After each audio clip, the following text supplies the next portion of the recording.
So hi everybody, I'm Jess Hyman with CVOEO, the Champlain Valley Office of Economic Opportunity, and we're so excited that you're all here tonight, and we're especially grateful for our special guests, Leah Rothstein and Richard Rothstein. So I have a few just logistical details to go over before we start. First off, everyone's got a seat, everyone looks happy, that's good. If you need to use the restroom, there's one restroom just outside around the corner and a second restroom on the second floor, and the code is by the elevator. You've all had some snacks and drinks.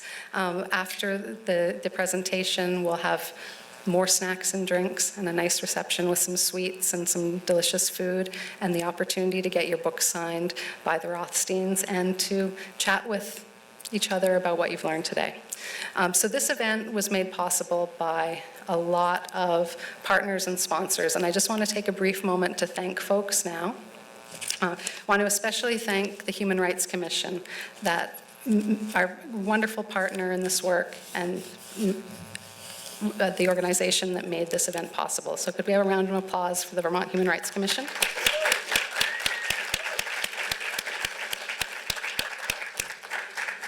And then, as you all know, this event is kicking off Fair Housing Month. And Fair Housing Month both celebrates the passage of the Fair Housing Act in 1968, which enshrined essential protections into law to make sure that everyone could be treated equally and have equal access to housing opportunity. It's also an opportunity to remind ourselves that there's still a lot of work to do. So all over the country, all over Vermont, we still have a lot of challenges in our housing. And so we use Fair Housing Month as a way to raise awareness about the important laws that are enshrined into both state and federal law, and also the importance of vibrant and inclusive and thriving communities. So we're grateful that you're all here to be part of this important discussion. I do have to thank some sponsors. So as Fair Housing Month is made possible by a lot of wonderful organizations and businesses. So I want to give a shout out to our friends at Feral Properties and Champlain Housing Trust, at Redstone, VHFA, the City of Burlington's Community and Economic Development Office, as well as their Office of Racial Equity, Inclusion, and Belonging, Vermont Housing Finance Agency, and Main Street Landing, of course, for hosting this, Cathedral Square, Two Rivers Ottaquiche Regional Commission, Evernorth, the Mount Ascutney Regional Commission, and Vermont Housing and Conservation Board. Additionally, there were some other folks who made this event tonight happen. We're very grateful to, as I said before, Main Street Landing for donating the space, to Phoenix Books, who brought copies of Just Action and The Color of Law available for purchase and for personalized signature afterwards, as well as Vermont Wine Merchants and Pro Pig Brewery, who donated some of the drinks for the event, to Skinny Pancake for doing the bar service, and to April Cornell. And of course, to all of you for being there today. So I would like to turn this over to Big Hartman from the Human Rights Commission, followed by Paul Dragon from CVOEO. And then we'll introduce our special guests. Thank you.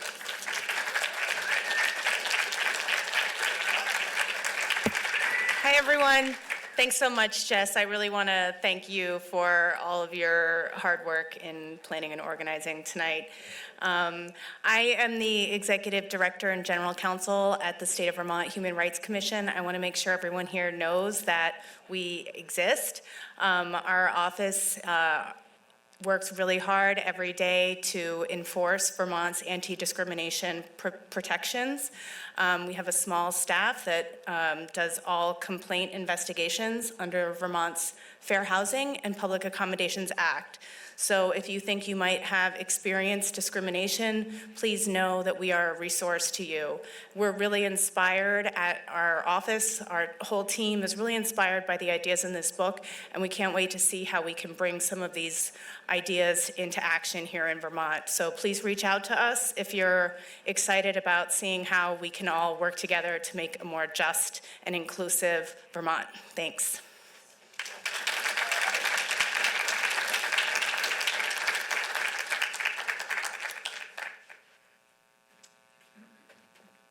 Hi, everybody.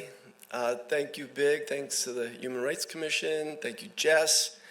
So I'm the Executive Director of CVOEO. Jess had asked me to talk just for a few minutes about CVOEO, but I think I can't talk about CVOEO without talking about justice. Fair housing is about justice. So I want to start for myself, and maybe for you, because that's why you're here, with what is going on, right? We have 140 people, approximately, living unsheltered in the Burlington area. 80% of the people that we see who are experiencing homelessness, whether they're in a shelter or living outside, are people with disabilities. At our Community Resource Center, one of our programs,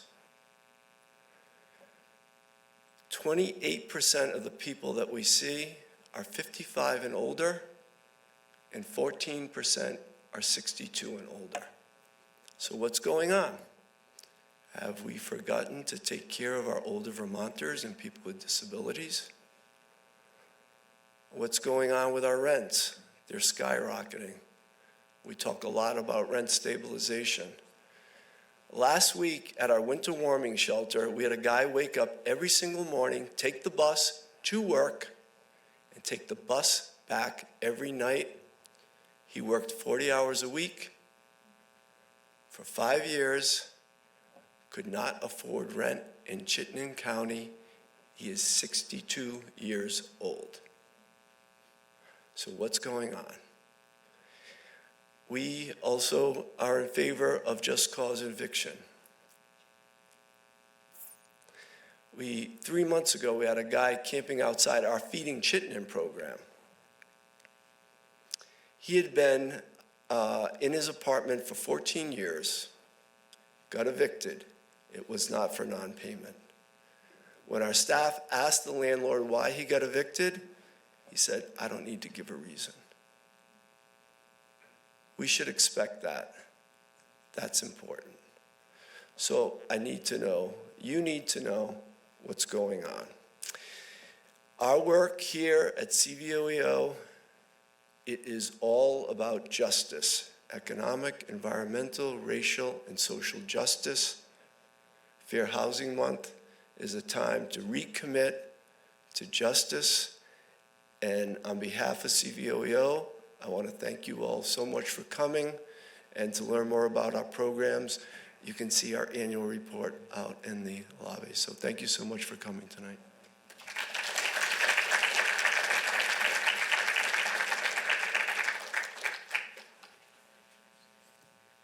Oh, man, Paul, getting me emotional before I have to do my job. All right, welcome everyone. Thank you for coming.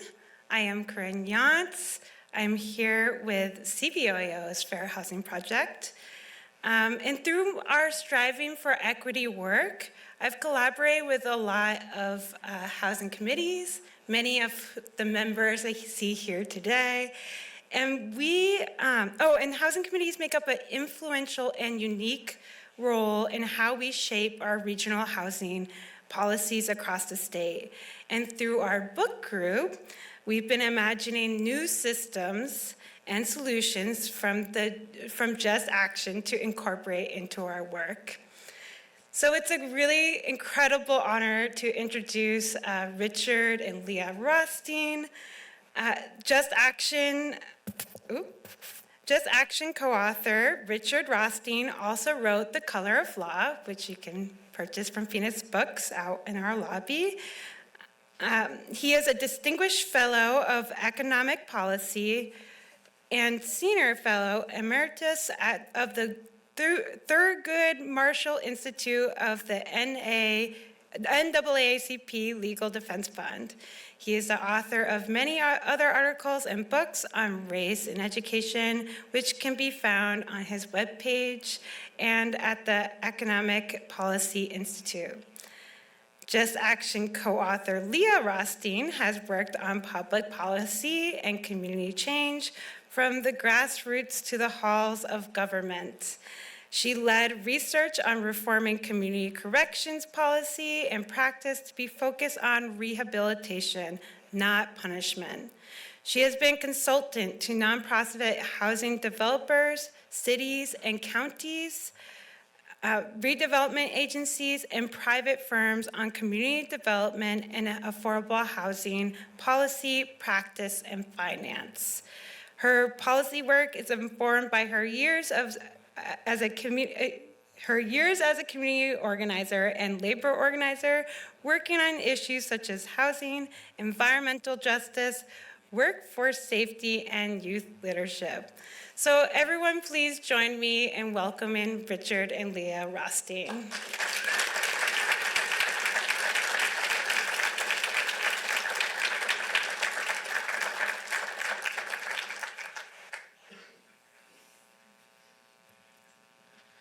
Thank you very much. Thanks all of you for coming here this evening. I hope you'll go away from this evening deciding that April is not Fair Housing Month. Every month should be Fair Housing Month.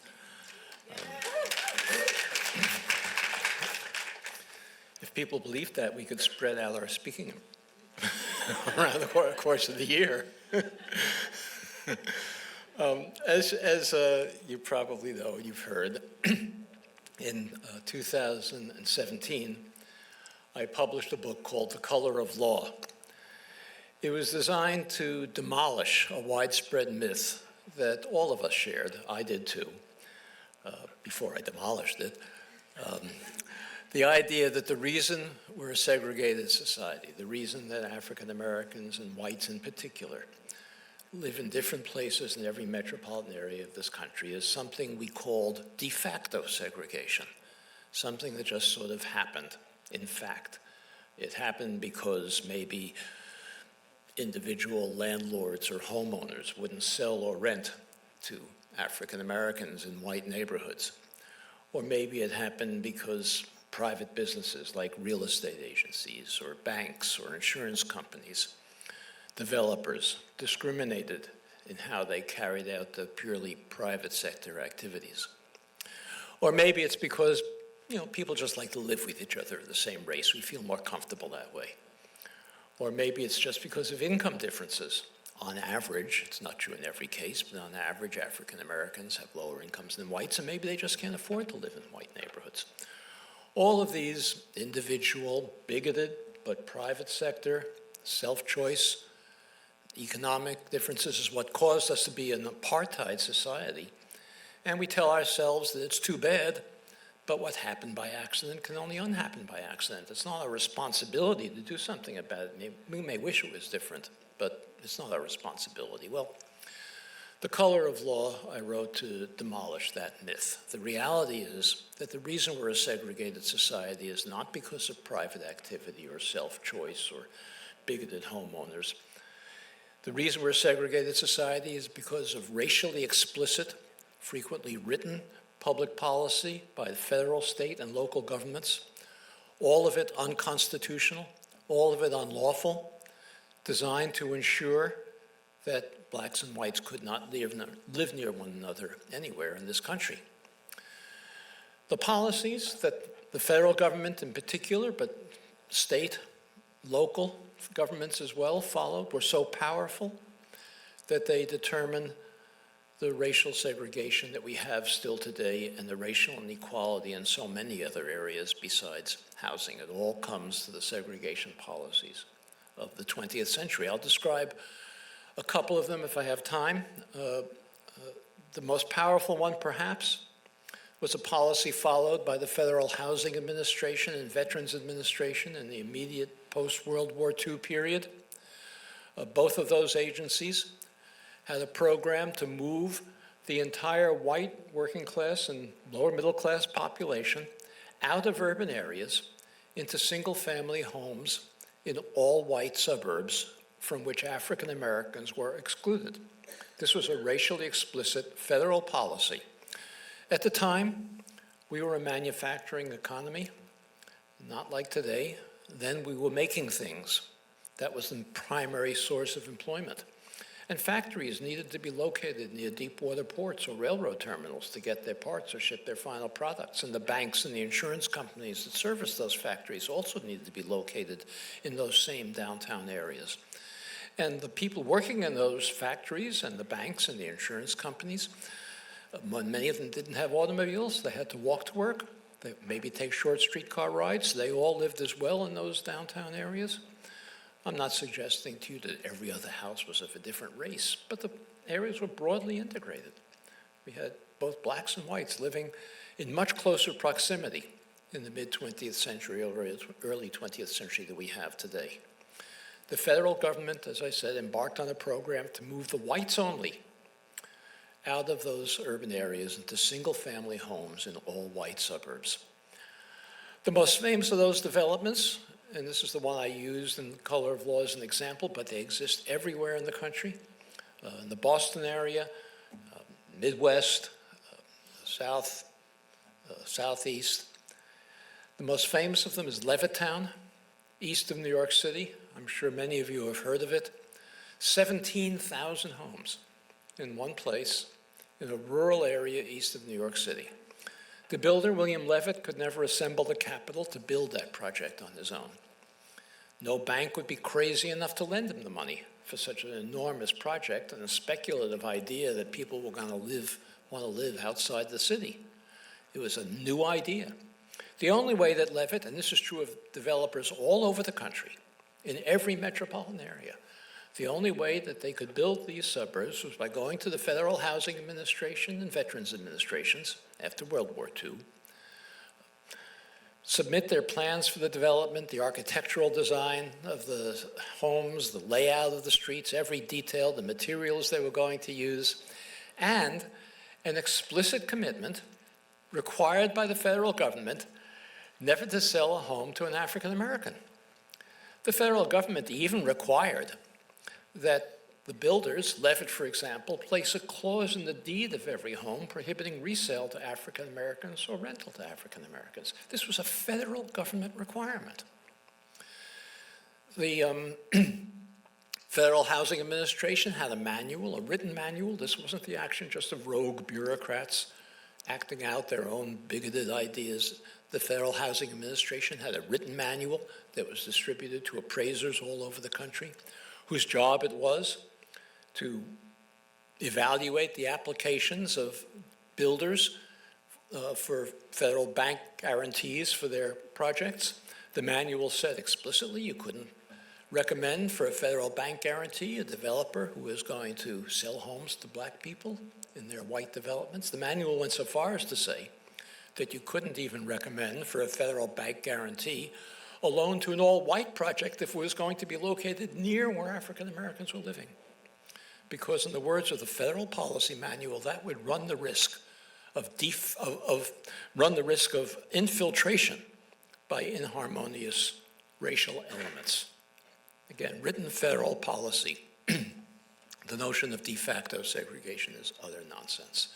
And there were many other policies at the federal, state, and local level. When you add them all up, you can see why we have a segregated society today.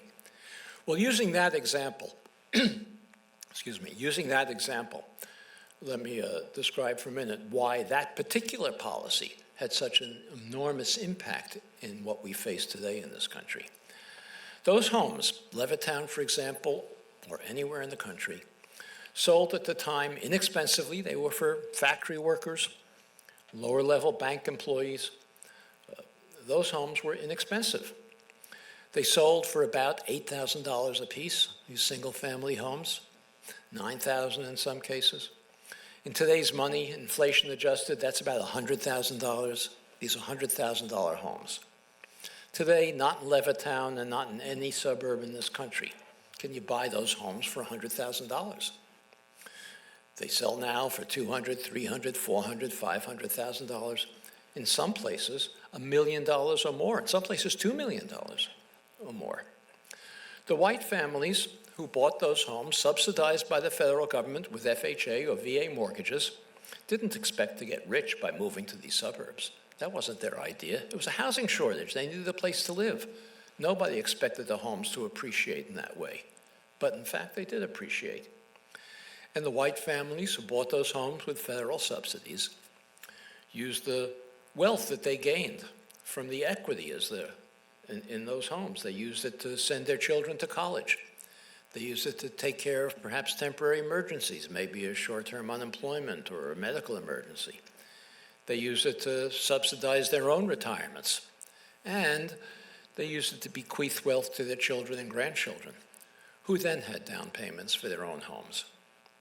African Americans were prohibited by explicit federal policy from participating in that wealth-generating exercise. The result is that today, African American incomes, on average, are about 60%, 60% of white incomes, on average, family incomes. There's a whole story behind that. That's a different lecture. I'm not going to go into it, but African Americans, on average, have lower incomes than whites. You would think, though, that if the income ratio is about 60%, the wealth ratio would also be about 60%. People can save the same amount of money from the same incomes. But in truth, while African American incomes today are about 60% of white incomes, African American wealth is about 5% of white wealth. Some estimates even less. The entire reason for that enormous disparity between the 5% wealth ratio and the 60% wealth ratio is unconstitutional federal housing policy that was practiced in the mid-20th century. And that's never been remedied. That we, all of us, have never accepted a responsibility, an obligation to remedy. It's a constitutional violation. If we take our responsibilities as Americans seriously, we should have an obligation to remedy that. But instead we think, well, it's too bad, but it'll take care of itself if we wait a century or two. That wealth gap, in particular, perpetuates the housing crisis that we have in this country today. Clearly, we passed the Fair Housing Act, as you know, in April of a year, some time ago, 1968. We passed the Fair Housing Act. It said, in effect, okay, African Americans, we excluded you from these suburbs when they were developed, but you're free to move there now. Nobody's going to stop you. It's a free country, and we have non-discrimination laws. But those homes are no longer affordable. They're not affordable to most middle-class families of either race, much less to the African-American families who have less wealth and no inherited wealth from their parents. Levittown, the example I used in the book, today, because of the Fair Housing Act, has about a 2% African-American population. In a broader area around it, Nassau County, New York, which has about a 13% African-American population. So the difference between that 2% and 13% that you would expect if African Americans and whites had been treated similarly is the unremedied consequence of that particular federal policy. And that policy, that wealth gap and the exclusion of African Americans from healthier neighborhoods, places with clean air, places with supermarkets that sell fresh food, places with schools that aren't overcrowded and under-resourced, places that have less disruption and turmoil and crime, places that have less dilapidated buildings. The African Americans were excluded from those neighborhoods, suffer from from the lack of all of those advantages, and you can understand many of the disparities that we have in the races today because of their exclusion from healthier neighborhoods. Health disparities.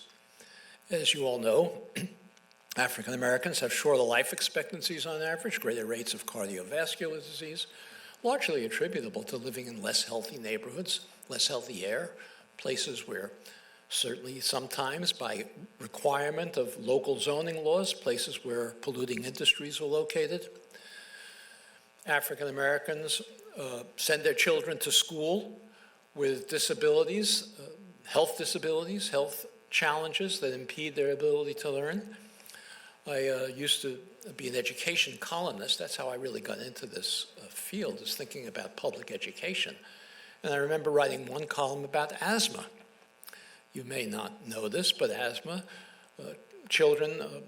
African-American children in urban neighborhoods have asthma at about 4 times the rate of middle-class children in middle-class suburban neighborhoods. 4 times the rate. It's an enormous difference. It's not true in every case of a child who has asthma, but if a child does have asthma, that child is more likely, not in every case, but more likely than a child who doesn't, to be up at night wheezing. especially if they live in an area without access to the kind of primary health care that would provide inhalators and other symptomatic treatments. So a child's more likely to be up at night wheezing, and then the child comes to school the next day drowsy. Well, if you have two groups of children who are identical in every respect, except one group is drowsier than the other, that group is not going to achieve in school as well as the group that comes to school well rested.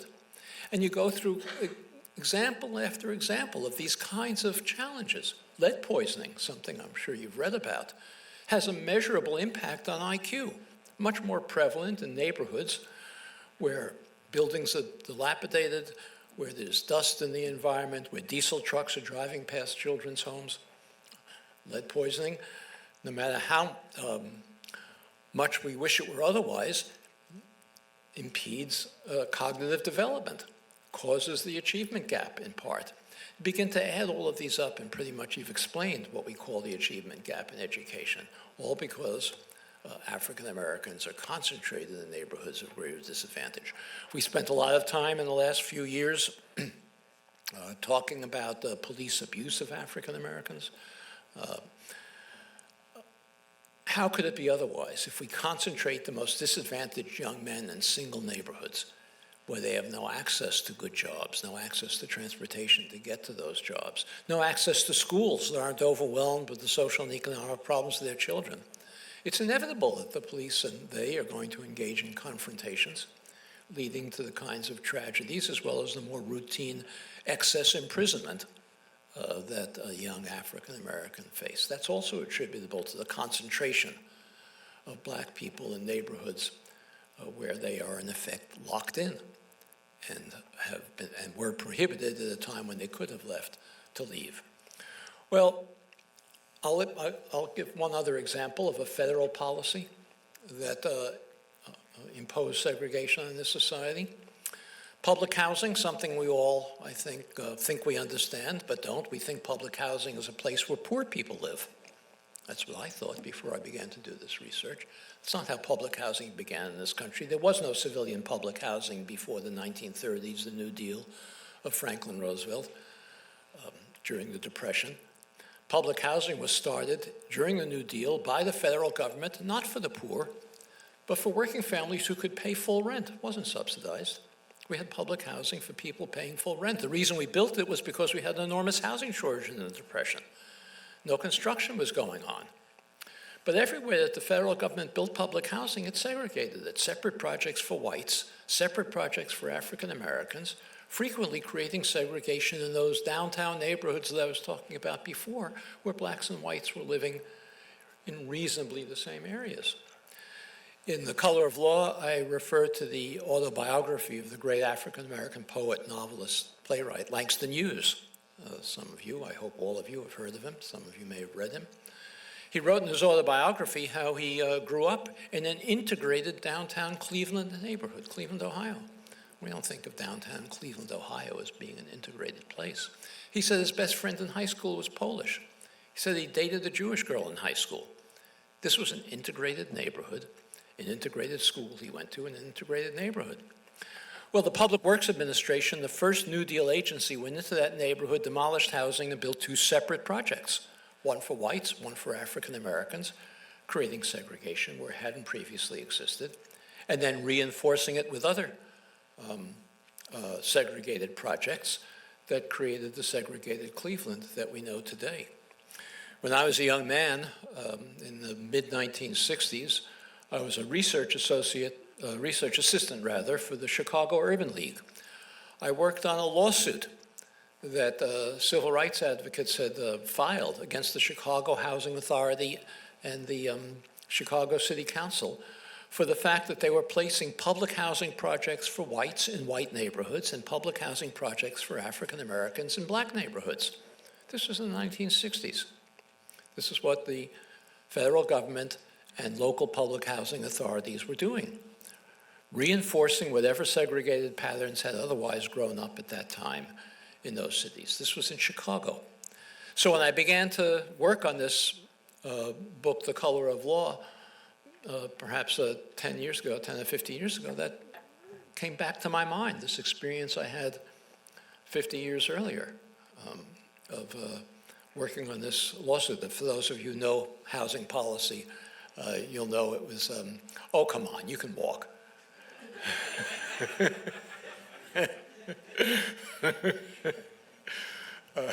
All right.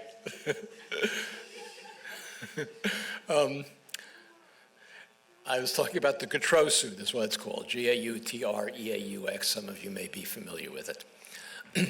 All right. I gave talks like this all over the country after this book came out. I think I gave one over Zoom during COVID here in Vermont. The people read the book, they came to my talks, they were shocked, as I was when I did the research, so I didn't think there was anything wrong with them. And they frequently asked me, well, okay, what can we do about it now? And although I planned to retire after that book was written, I realized that I had an obligation to try to answer their question. I couldn't leave them hanging after telling them this story. But I didn't have the ability to answer that question by myself because I knew the history and I knew the education policy, I knew the history of housing. I didn't know much about current housing policy. So I started to learn some and realized I still couldn't learn enough. So I had to hire somebody to collaborate with me in writing a new book to answer this question about what we can do. And I looked around and I found the most qualified person I could possibly imagine. Leah Rothstein, my daughter, who is a housing expert, been involved in affordable housing development and consulting. And I asked her to collaborate with me in writing a new book. So we did. I will say it was the best thing that ever happened to me in my entire life was this collaboration. I'm very grateful to her. And I want now to ask her to go up and give some of the answers that we developed about what we could do about it.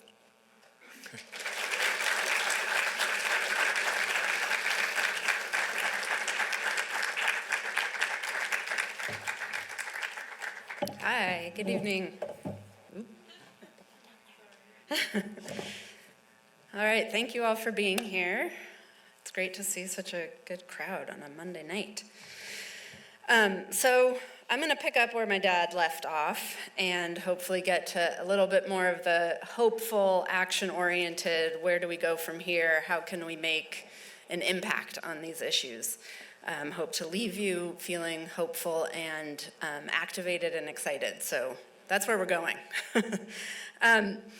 So as my dad mentioned in his talk, once we sort of reckon with the true history of how we came to be a segregated country, that it was government policy intentionally separating blacks from whites in neighborhoods all over, communities all over the country, we can start to see that we have an obligation to do something about it. When our government violates the Constitution, once we reckon with that fact, we have an obligation to remedy it. But nobody has really stepped up to that obligation on this issue to remedy segregation nationwide. And we believe that one of the reasons might be because we don't really know what to do. It's not obvious, it's not easy, it feels like a overwhelming, intractable problem, sort of just the way things are, how can we ever change it? So that's one of the reasons why we wrote this book, to show that there's actually a lot that can be done in all sorts of communities all over the country. And what we argue in Just Action is that to live up to that obligation, we need to build a reactivated civil rights movement that is formed by local groups in our own communities that are educated about how we got here, educated about the history of segregation, and then activated and ready to take on some advocacy work in their own communities. And, we might think that we're maybe on our way towards reactivating the civil rights movement. We had a racial reckoning in 2020. More people came out to march for Black lives than have ever marched in racial justice demonstrations before. It felt like maybe a new day was dawning. We were turning the tide. We were going to make some change. But then what happened after those demonstrations is a lot of people went home. They maybe put lawn signs on their front lawns. They maybe started book clubs. Maybe they went back to their corporations and hired DEI officers. They maybe issued letters to their shareholders denouncing racism and promising to do better. Now, all of these actions, they're, important to build awareness, lawn signs, book clubs, letters to shareholders, but in and of themselves, they don't change anything. So we have to go beyond those performative acts and actually make some change in our own communities. Now, what we argue in Just Action also is that to do this, we should start locally. Because even though the federal government had a large role to play in creating segregation, once a neighborhood, a community is segregated, to a large extent, local policy, local government maintains and perpetuates that segregation. So if we want to challenge and remedy the ongoing consequences of that segregation, there's a lot that we can do locally and a lot of policies that we can change or enact that can go a long way towards challenging the segregation of our communities. So how do we start to build this activated civil rights movement? Well, we argue that to start, we need to build biracial, multi-ethnic committees in our own communities that are ready to take on this issue. These committees, these groups should have leadership that's both black and white. And, these committees need to be built on some social relationships and social connections. And we understand that that in itself might seem daunting. We live in very segregated communities. We don't necessarily have social contact with people of other races outside of the workplace. Going about our day-to-day lives, we tend to see people who look like us.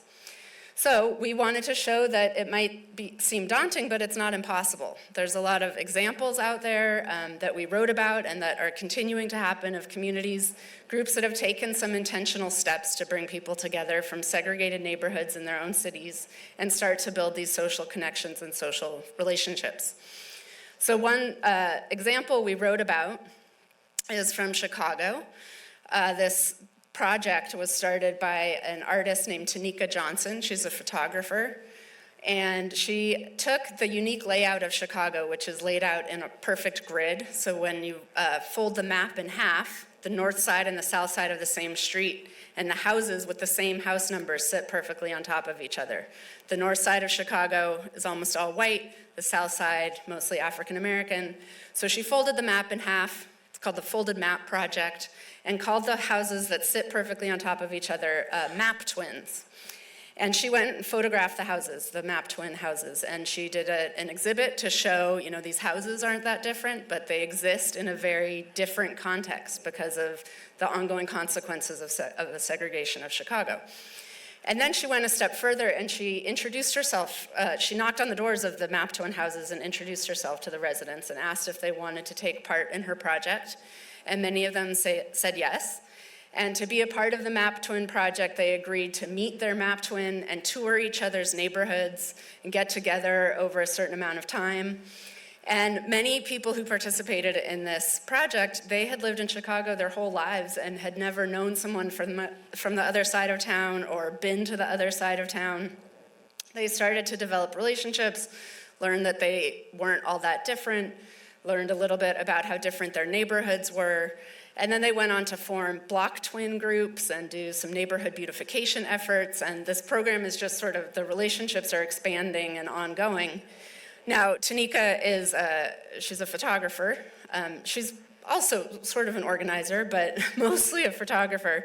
But the next step would be for an organizer to come into these block twin groups and then get these groups organized to start to advocate for changes in Chicago that can affect some of the consequences of segregation that they're learning about by being connected with their map twins. So we tell that story to show that, it does take some intentional steps to build these cross-race relationships, but it's not impossible. It doesn't take a perfect grid map to do this. There's a lot of communities that are doing it other ways. It doesn't have to be a map twin project, but can bring people together from segregated parts of the same city to start to build relationships and social networks that can then be used to enact change locally. So once these groups are formed, we describe in Just Action dozens of policies, strategies, programs that these groups can advocate for adopting or changing locally. And the policies and strategies that we describe, we also give for all of them an example of some community somewhere in the country that successfully enacted that strategy to show, again, it's not impossible, it's happening all around the country. People are taking on these issues in their own communities.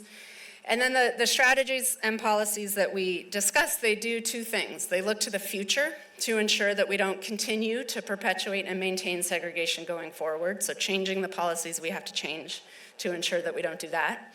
And they look to the past, because we can't truly redress and remedy segregation if we ignore all of the racial disparities that exist as a consequence of segregation. So the wealth gap, for example. We can't just look to the future and ignore the fact that we have this huge wealth gap between blacks and whites, so we need policies and strategies that can address that wealth gap as well. So then we group these policies and strategies into two main categories.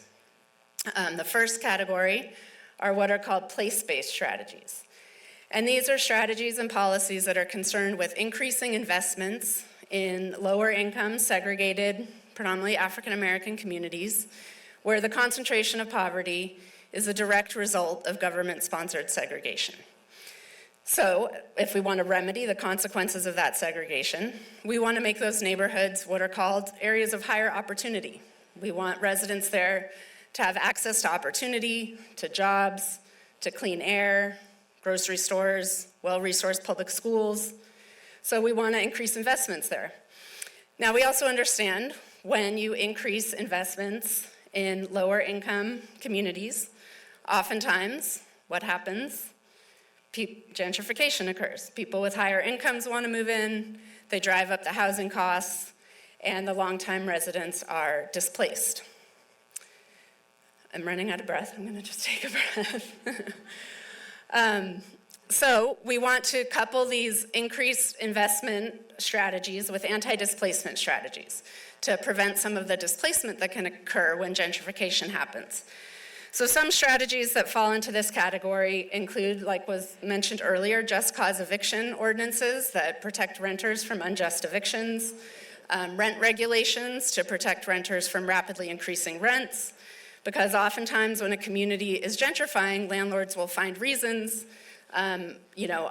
unfound reasons to, or unjust reasons to evict tenants, or they'll jack up rents to get their lower income tenants out to bring higher paying tenants in, so we want to prevent some of that from occurring. We can also adopt inclusionary zoning ordinances. These are ordinances that require that when new housing is built in a neighborhood, a certain percentage of the units have to be affordable to lower and moderate income households. So in gentrifying communities, there's often a lot of market rate housing being built. So by ensuring that a certain percent, 10, 15% of those new units are affordable, that can create some housing opportunity for the longtime residents of those neighborhoods and prevent some of their displacement. So that's one category, these place-based and anti-displacement strategies. The other category we talk about are what are called mobility strategies. And these are policies and programs that aim to open up exclusive, expensive, usually predominantly white, usually suburban communities to more diverse residents. So we need to do both of these things if we're truly to challenge segregation. Some of these strategies and policies include reforming our zoning codes. We have to ensure that we can build a range of housing types and sizes and affordabilities in communities, including suburban communities, to ensure that people with a range of incomes and wealth levels can move into those areas. Inclusionary zoning is another policy that works well in suburban communities, again, requiring that new housing that's built maintain some units that are affordable. We can also provide subsidies for families who've historically been excluded from these communities, rental subsidies, home ownership subsidies. Also, by building mixed income developments in these communities, we can ensure that we can build, not only desegregate the whole neighborhood, but desegregate buildings as well, and ensure that we, in each development, we have units that are affordable for lower income, middle income, and higher income families. So then we also discuss strategies that kind of fall into any kind of neighborhood, and these include strategies and programs that can increase home ownership opportunities for African Americans. As we heard from my dad earlier, we have a wealth gap in this country between blacks and whites, a resulting home ownership gap between blacks and whites that's as large as it was when the Fair Housing Act was passed in 1968. So let that sink in for a minute. We passed the Fair Housing Act in 1968, and we still have the same if not a little bit larger gap in home ownership rates between blacks and whites today as we did then. One big reason is because of that wealth gap that we've been talking about. We understand we cannot redress the harms of segregation without addressing this home ownership gap. We can't close the wealth gap without closing this home ownership gap. And so increasing home ownership opportunities, access to home ownership for African American households is essential. And there's a lot of ways that we can do that. We discuss one main way is providing down payment assistance for African American families. This will address some of that lack of intergenerational wealth because of past government policies. And so it can be a remedy for the harms created by past government policies. We argue in Just Action that programs like down payment assistance should be race-specific and targeted to African Americans specifically to address the race-specific harms that they have suffered as a result of government policy. Now we know that many are hesitant to enact these kinds of race-specific policies. We have a Supreme Court today who believes that we're a colorblind society, and so we shouldn't have any government policies or programs that acknowledge race, let alone target benefits by race. Now, we argue that we can't remedy these race-specific harms of the government without race-specific programs. There are down payment assistance programs that, they provide benefits to first-time homebuyers or first-generation homebuyers, and those are some ways of trying to reach more African-American homebuyers. But in every case, there will be more whites who qualify for those programs than African Americans. So the only way to enact a program that truly redresses this race-specific harm is to have down payment assistance programs that are targeted specifically to African American homebuyers. So we describe in Just Action, some private down payment assistance programs started by real estate agents, other people in the real estate field who saw what the consequences of their industry has been on the home ownership rate for African Americans, and have started down payment assistance funds to provide grants to African American homebuyers in their own cities. We can all support these kinds of efforts, start them ourselves, but there's also ways to create these types of programs through government agencies, through banks, that is allowed by the federal government under federal law that was passed in 1976, and it's called the Special Purpose Credit Program, or SPCPs. So special purpose credit programs, it's a law that authorizes banks and public agencies to enact a race-specific financial benefit if it can do a study that shows that that race has been disadvantaged by that financial industry or by the government in the past. That's not impossible to show in these studies, but this has been on the books for as long as I've been alive, and banks have only just started adopting SPCPs in the last few years, and they're not really hitting the mark quite yet in reaching African American homebuyers, but there's a long way to go, and there's a lot of sort of learning and technical assistance being provided to banks and public agencies to adopt these kinds of programs. And there's one that is, I think, very promising for us all to keep an eye on, and it was enacted in Washington State after we finished writing the book, so it's not included in the book. But the state, Washington there, they first enacted or underwent a research inventory project through their university that inventoried all of the racially restrictive covenants around the state. These were the covenants written into the deeds of homes in the mid-20th century that said that the home could only ever be owned or occupied by whites, no longer legally enforceable, but still on the deeds of homes forever. So a group of volunteers at the university there started to research these and found 50,000 restrictive covenants all across the state. And based on that research, the legislature passed and the governor signed the Washington Covenant Homeownership Act. And this act, it applies a $100 fee to every real estate transaction in the state going forward. And that fee goes into a fund that will then be a special purpose credit program that will provide down payment assistance to families who either lived in Washington and were excluded from homeownership when those restrictive covenants were being enforced, or who are descended from those who were restricted from homeownership at the time through those restrictive covenants. So again, a race-specific solution and program specifically tied to the harm that was enacted by government and private institutions through restricting homeownership to whites only. So this is a great example we should all be following. This is the first public agency that's adopted a special purpose credit program, and more should follow its lead. So that's one example of something we can do locally or statewide to help address and redress the harms of segregation.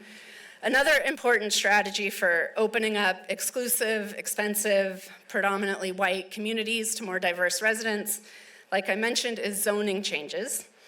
So changing zoning is getting a lot of attention, a lot of traction all around the country. I know Burlington here just enacted a big rezoning effort. So a lot of, yeah, that deserves applause. Yeah. So zoning, single-family only zoning is used in 75% of residentially zoned land around the country, and most suburban communities are zoned completely for single-family only homes. So that means every lot allows only one home. So when you do that, when you restrict how many homes can be built in a community, you're ensuring that the homes will remain unaffordable, will remain expensive, and keep getting more expensive as demand increases because the supply cannot increase. The single-family only zoning became prominent in this country when racialized zoning became unconstitutional. So it used to be that cities would zone their residential areas by race, saying who could live where based on their race. When the Supreme Court said that cities could no longer do that, they started using single-family only zoning to accomplish the same thing. So if we want to challenge the segregation created by that zoning and address the housing crisis we're in as a country, we have to allow housing supply to increase, and we have to do that by changing our zoning codes. So changing zoning to allow more than one home per lot, duplexes, triplexes, to allow more dense housing near transit or commercial corridors, for example, to allow ADUs or granny flats to be built on single-family lots. These are all things that communities across the country and Burlington have been adopting to address the housing affordability crisis. And they can also be a good strategy for addressing segregation, but we have to be intentional about that because on their own, they may not actually impact segregation if we're not also intentionally looking at zoning in terms of its segregative impacts. So we also know that even when a community like Burlington rezones its zoning code, which is a great first step, that's not the end of it, right? You might have the zoning code allow a multifamily building in a neighborhood, and then when one is proposed, residents will oppose it. Now, this happens all over the country when denser housing is proposed in a neighborhood. We usually call those who oppose this kind of housing NIMBYs, not in my backyard. These are often people who say that they support affordable housing until affordable housing is proposed in their own neighborhood. Now, they often use arguments that say, we're trying to protect our community's character. We don't want dense housing because it'll threaten the character of our community. So this argument is not new. It's been around for a long time when we talk about changing housing, particularly in suburban communities. And I think it's important that we all remember and that we talk to our neighbors about this when these issues come up, to think about what this means and what character are we trying to protect. So when single-family only zoning is used to maintain white communities as whites, and we're trying to protect that character, is that really what we want to be protecting? I would argue no. And so when those folks, NIMBY folks, come out to oppose multifamily housing developments or denser housing or rezoning changes, that we have to organize supporters for those changes to be just as vocal and just as impactful as the opposition is. Now, those who oppose these kinds of changes have been very vocal and very successful all around the country in blocking housing development because they feel so personally impacted They feel like their property values will go down, which they don't. They are worried about the character of their communities, so they come out to meetings to oppose these developments. City council meetings, planning commission meetings, they're very vocal, they're very consistent, and they often win. They either block the development or delay it so long that, it's essentially blocked. Now, we write about examples of communities that have organized supporters to be just as vocal and just as consistent to support housing development. And that's what we need if we're going to advance these changes and actually have them, have an impact on our communities. It's one thing to change a zoning code, but then we have to also turn out to support the new housing that's proposed under those changes. So to do that, we need to, again, be organized, talking to our neighbors, and coming out to be vocal in our support for, protecting the character of our community as one that is accessible, that is inclusive and diverse, and that, allows a diverse population to be able to live in our communities. So I'll give just a bit of data on what these kinds of zoning changes do. Many of them are very new, so they haven't been in place long enough to really know what their impacts have been. But Minneapolis is the first city that underwent one of these citywide rezoning efforts several years ago. And there have been some studies recently that came out about what the effects of those efforts have been. Now, their most impactful rezoning has been to allow multifamily apartment buildings near transit stops and commercial corridors, and that has produced a lot of housing. They have actually increased their housing supply, while most cities around the country in the last few years have not. They've seen a flat level of housing supply. And in most cities around the country, rents have gone up a lot. Minneapolis's have gone down. Also in Minneapolis, their homeless rate has decreased, while the rest of the state and the rest of the country, the rate of those suffering homelessness has increased. As well, in Minneapolis, their African American population has increased, while in most other large cities that has not increased its housing supply, where rents are rising, the African American population has been displaced and they've left those cities. So we don't yet have evidence from Minneapolis on how these zoning changes have changed or impacted segregation on a neighborhood level. But on a citywide level, it does seem to be having some positive impacts. So that's something to sort of carry forward as we continue to advocate for these changes, that they can be impactful. Increasing housing supply is, the first step towards addressing all of these issues: housing unaffordability, segregation, homelessness, all of the issues that we care about. I'll give one more example from Just Action of a strategy that we can enact locally or participate in, and that has to do with the Section 8 program. So the Section 8 program is the largest rental subsidy in the country that provides a rental voucher to low-income families, and over 2 million families receive a Section 8 housing choice voucher. And what the Housing Choice Voucher Section 8 program, it's what's considered a mobile benefit. So unlike a public housing resident whose benefit comes connected to a unit in a building, when you have a Section 8 Housing Choice Voucher benefit, you can use that voucher to rent anywhere in the private market in the jurisdiction of your public housing authority. So when the Section 8 program was adopted, it had the potential, the promise, the intention to allow lower income families the opportunity to use that voucher to live in higher opportunity neighborhoods if they wish to, because it was mobile. But only 5% of Section 8 families use their vouchers, or able to use their vouchers to rent units in high opportunity communities. 5% is a very low number. And white voucher holders are far more likely to be able to rent in a high opportunity community than African Americans. So there's one main reason for this, and that is discrimination.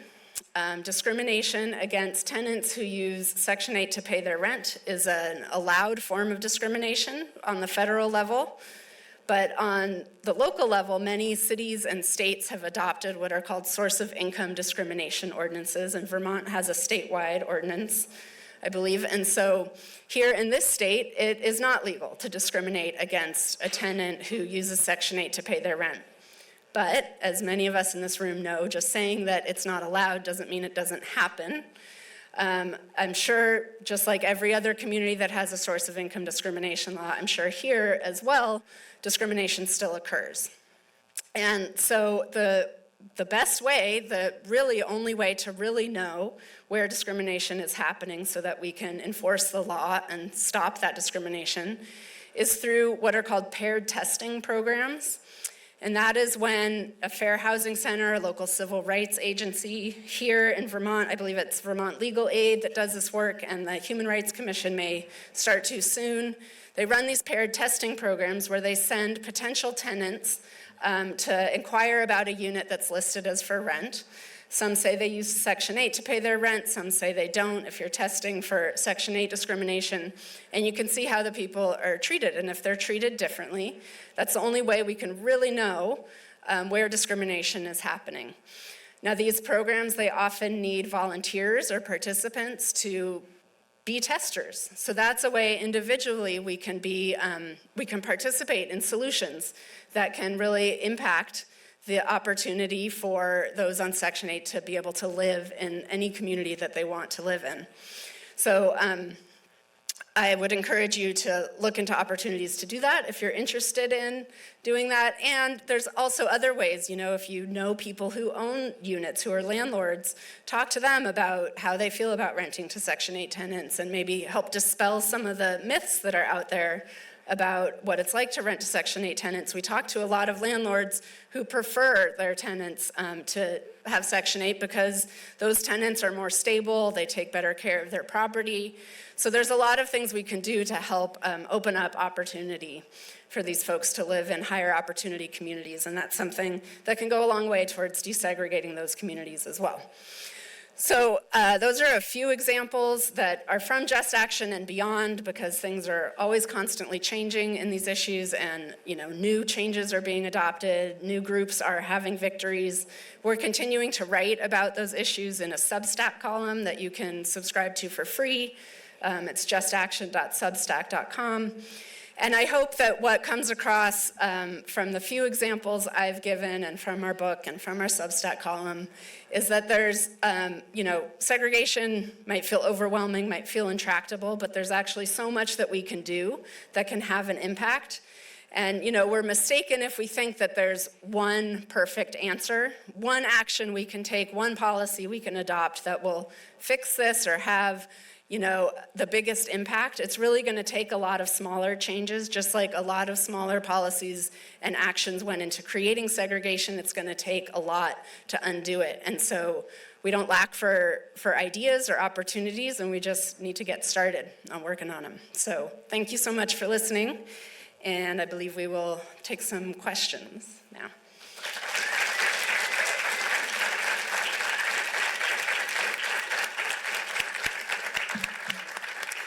Thank you so much, Leah and Richard. That was inspiring.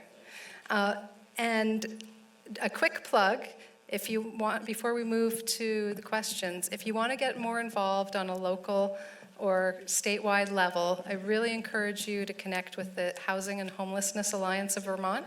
So the Housing and Homelessness Alliance of Vermont, HHAV, is the merger of the Vermont Affordable Housing Coalition and the Vermont Coalition to End Homelessness. And on the welcome table, HHAV has brought some fact sheets and policy statements so you can learn a little more about what's happening in the state legislature right now. And there are a lot of ways that you can get involved and try and get some of these important changes passed so that we can move towards towards more housing justice here in Vermont. So are we ready for questions? Ready? Good. We'll go for Bruce first. I will stand up, but my knees bother me. Thank you, Leah. Last time I saw you, I was in Denver at the HUD conference with my incredible human rights team. And so I appreciate you coming to Vermont. So I'm Bruce Wilson, Human Rights Commissioner. And the question is, and I'm from Chicago, actually.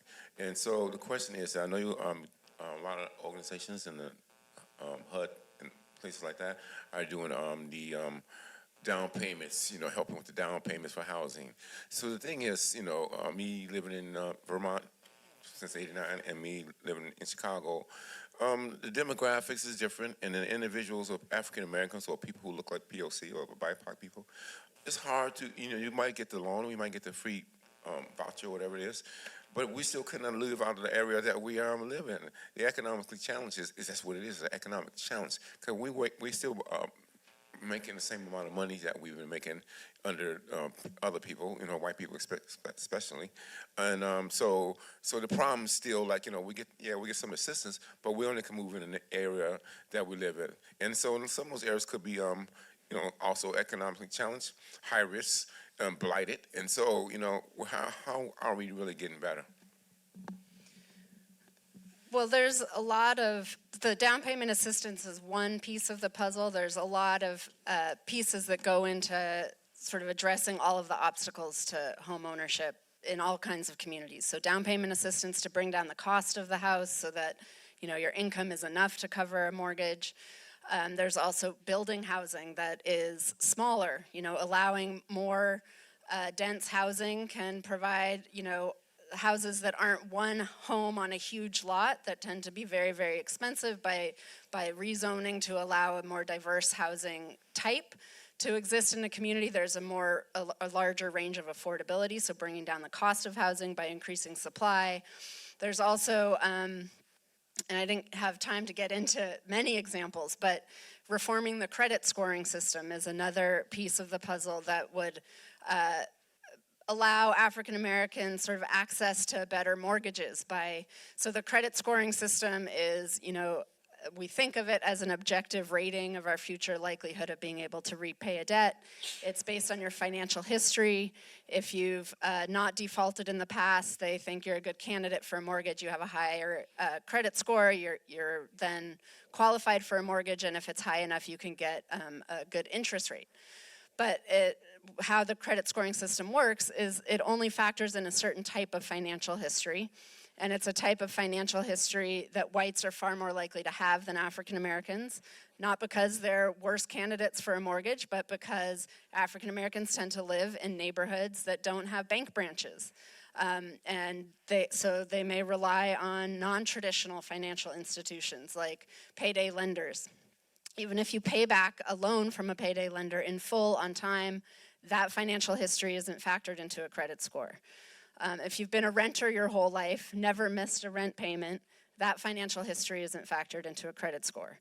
So by reforming the credit scoring system to count rental payment history or utility bill payment history, these are all things that have a paper trail that we can start using in the credit scoring algorithm.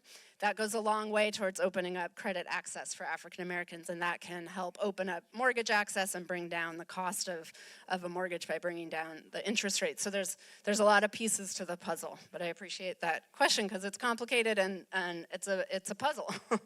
But there's a lot that can be done. And for the credit scoring issue, it's a national system, the credit scoring agencies, and there's some changes being enacted on the national level to allow to opt into having your rental payment history counted. But it's a slow change. It's been a long time coming. It's still an opt-in.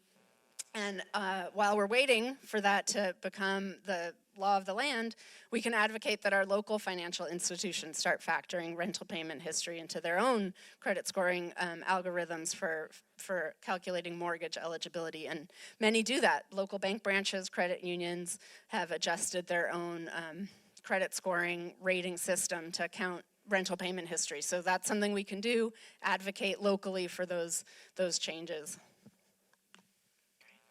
More questions. Oh, and I forgot to mention too, when you ask a question, could you please direct it to either Leah or Richard so they know, or both? Thank you. So here in Burlington, we do have inclusionary zoning, and there are some other communities across Vermont that have since enacted inclusionary zoning. It's great, it's amazing. Something that we do see is that larger developments, when they're developed, the affordable housing is separate from market rate housing. And it's something you specifically talked about in the book. So I was wondering if you have any insights in how we can, kind of warm up our developers to see this other to consider developing mixed income housing. And the one thing I do want to say is, as we've mentioned multiple times, we have a really extreme housing shortage. And so there's some fear around pushing back against that, because the fear is that it's putting another barrier to developing the housing that we need.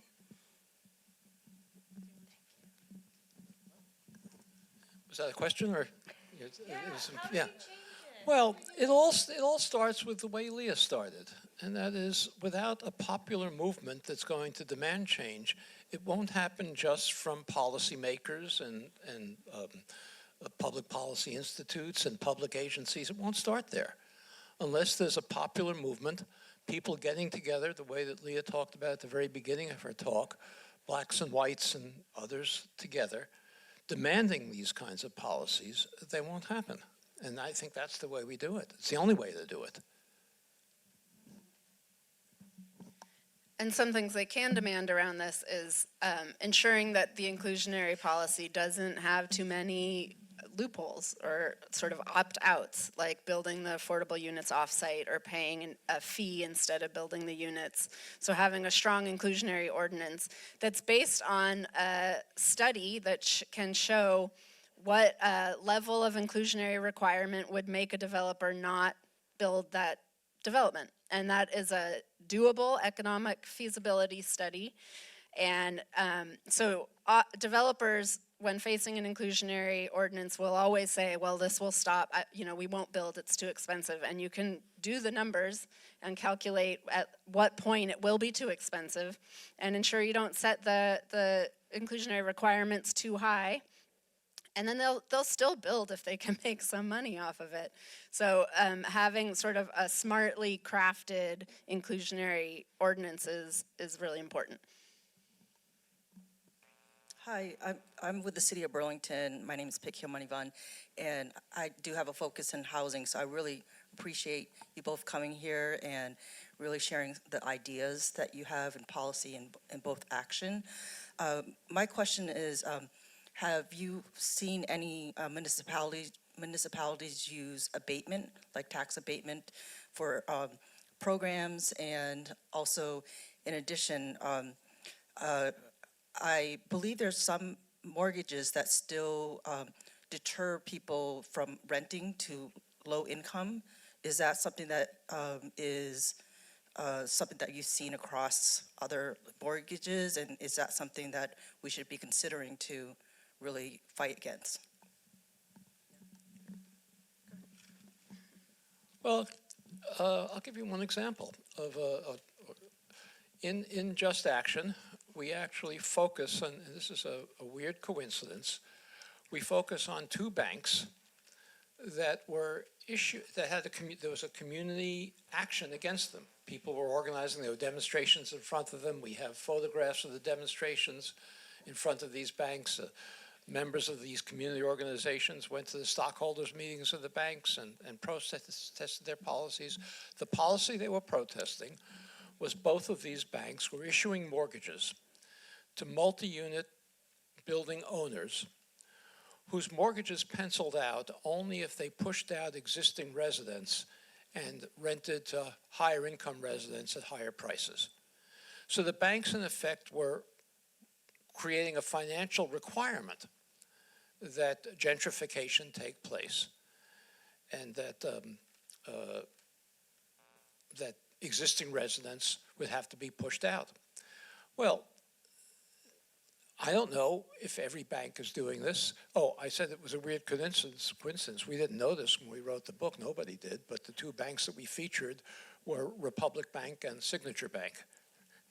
Some of you may recognize those names. Those were the two banks that almost collapsed the entire financial system about a year and a half ago.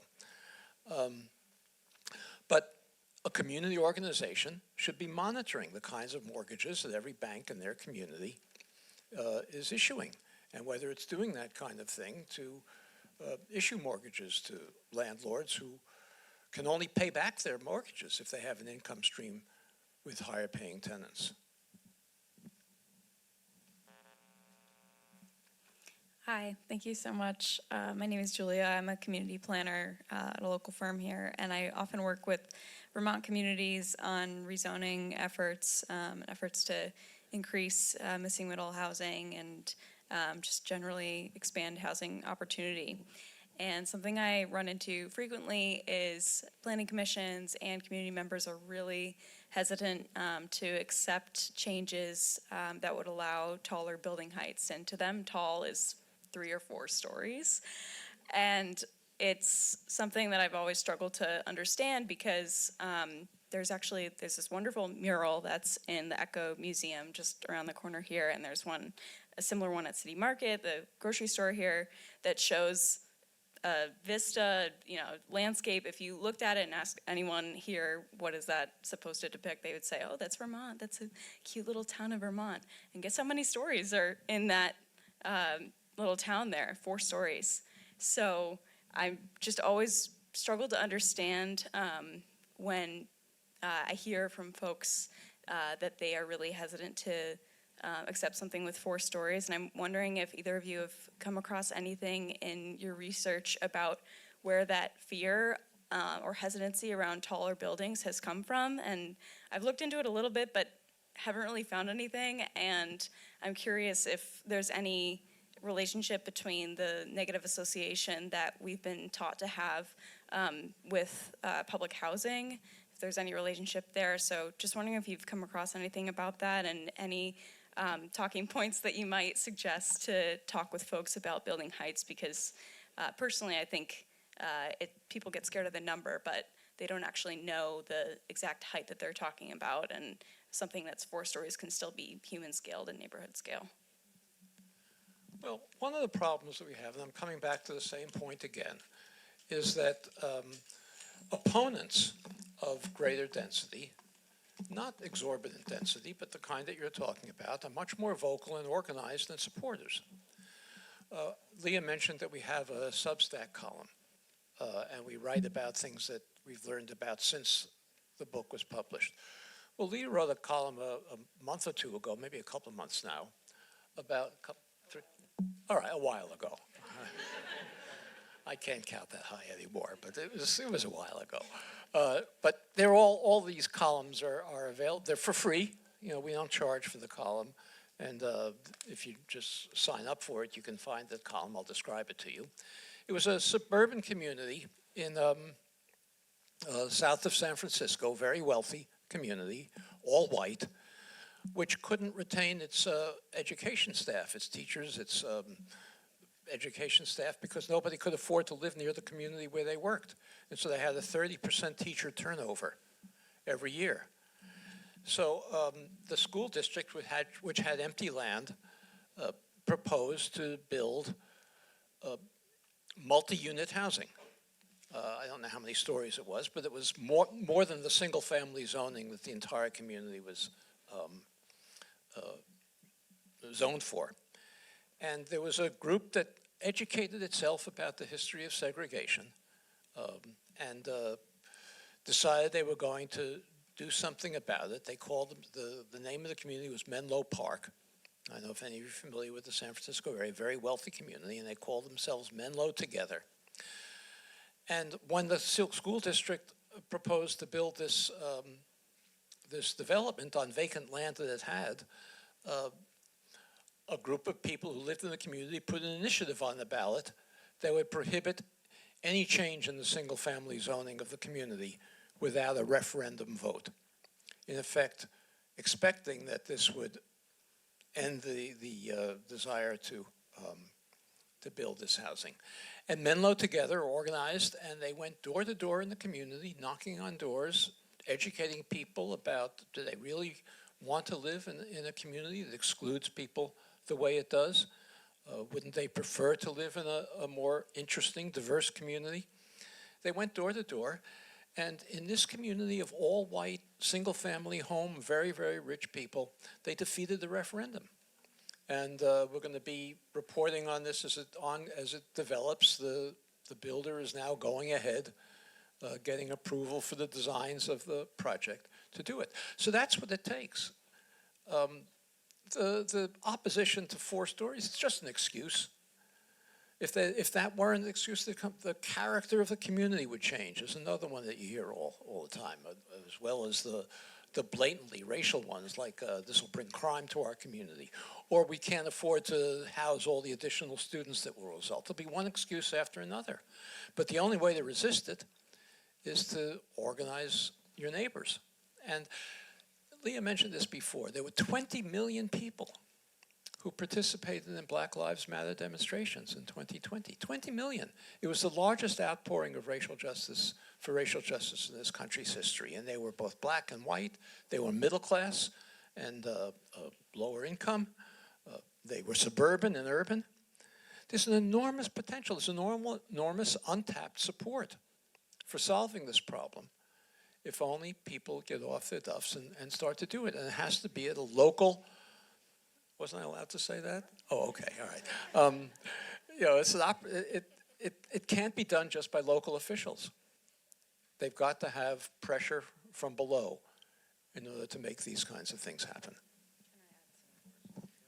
Yeah, I just want to add, an important piece of the story from Menlo Park and from other communities that have accomplished similar things is connecting where we are today with the history of how we got here. I think it's a really dangerous piece of this, the opposition to 4 stories, for example. People look around, they see these large single-family homes, they see, a community of mostly homeowners, and they think that this is just the natural way this community has developed, and it's just, sort of natural that the home prices here will be high and that we can afford it, those of us who live here, and connecting it to the policies that created that community to not allow 4 stories until now, and what the motivations of those policies were.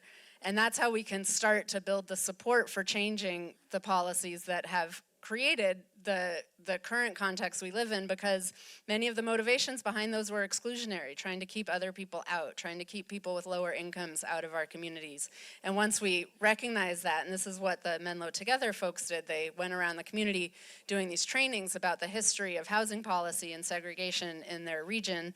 And people, once they learned that, and this referendum came up that would have blocked the teacher housing, they understood that it was connected. So it's a lot harder to fight the things being proposed now when you connect them with how we got here and don't sort of live in this idea that this is just how it is and I deserve to live here and deserve to have it never change also. We have to sort of get rid of the fear we have of communities changing. They should change and evolve, especially when we're talking about the climate and climate change. We need denser housing if we're going to combat climate change and have shorter commutes and less spread out development. So I think those are some ways to start to counter that opposition. So do we have time for 2 more questions? Okay, wonderful. Hi, good evening, everyone. My name is Bryant. Thank you so much for being here tonight. This question's for both of you.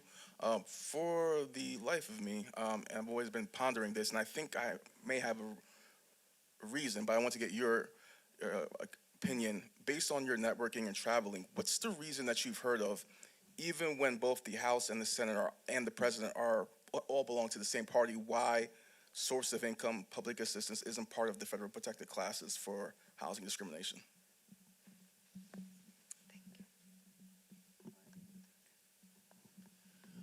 Well, we're a terribly evenly divided country, polarized.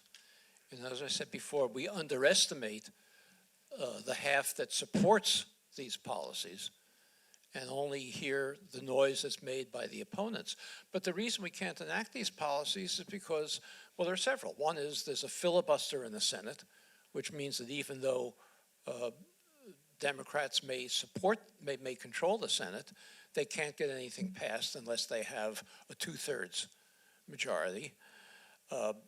Another reason is that when you have such a deeply divided country, you tend to only advance policies that aren't going to anger people who might be on the margins and come with you. And so you don't go for all the things that might solve the problem, because otherwise you'll lose the entire ball game. And that's what's going on now in this country. I mean, you can see it with immigration. Biden and the Senate Democrats agreed to compromises to immigration that they knew were wrong, but it was becoming an issue that could have turned the entire country over to opponents of all immigration reform.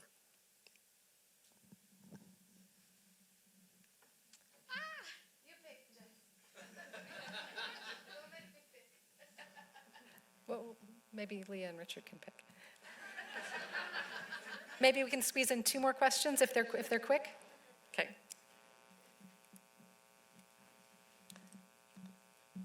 Thank you so much.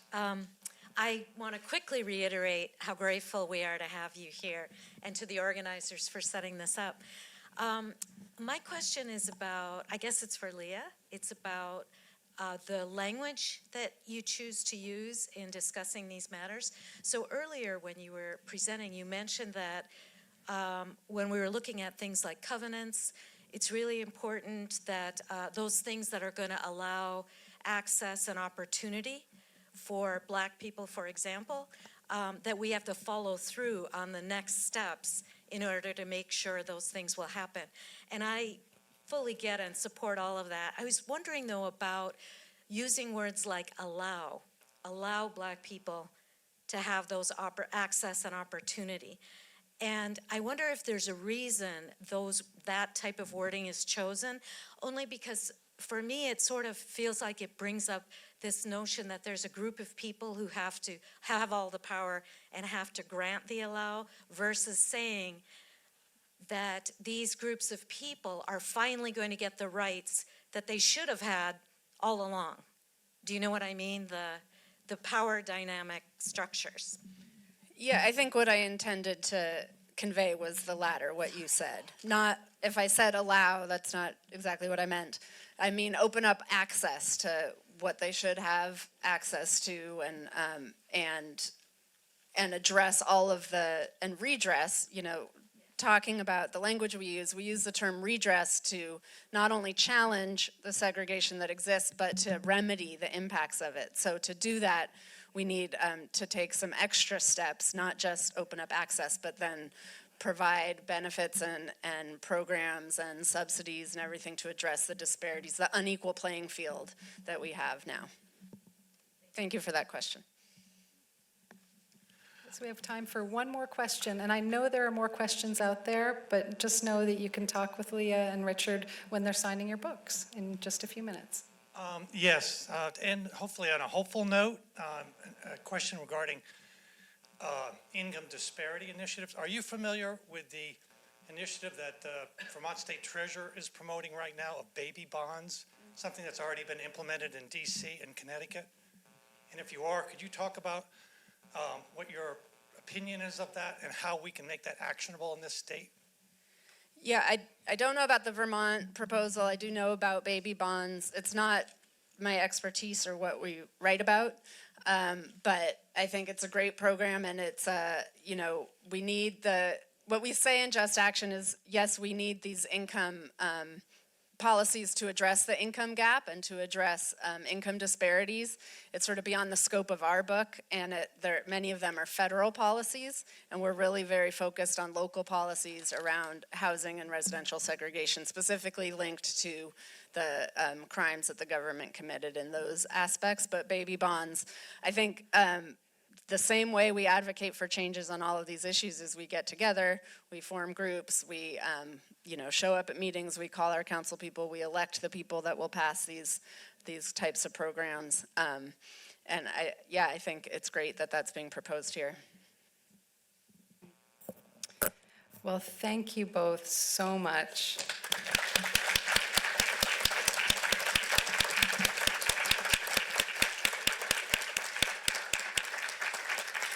And before we transition to the next part of the evening, which is book signings, some delicious snacks and bar and music, I wanted to remind everyone that we have a whole month of events coming up for Fair Housing Month.